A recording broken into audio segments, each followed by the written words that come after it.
ko'pchilik bemorlarimiz oyoq tirnog'i ichiga o'sib kirishi natijasida uyida o'zlari mustaqil ravishda olishga harakat qilishadi. Lekin bu holat ko'pincha noxush holatlarga olib kelishi mumkin. Ya'ni o'sha oyoq barmog'idan ajralib qolishi mumkin yoki bo'lmasam butunlay oyog'idan ajralib qolish holatlari ham kuzatiladi. Bu holatda asosan xirurglarga yoki travmatologlarga murojaat qilish kerak bo'ladi.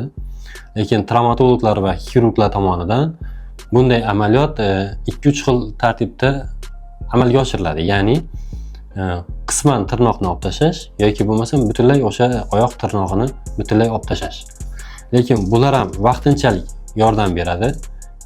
Kasal yana qaytadan bu shifokorga murojaat qilishi mumkin. Buni eng optimal usuli demak plastik amaliyot. Ya'ni o'sha oyoq barmog'idagi terisini, yallig'langan terini pastki qismidan, jarohat sohasidan pastki qismidan plastik amaliyot o'tkaziladi va teri qisman olinib tikiladi. Bu holatda esa bunday tikilganda bemorda qaytadan tirnoqni o'sib kirish holati, ya'ni yallig'lanish, og'riq kuzatilmaydi.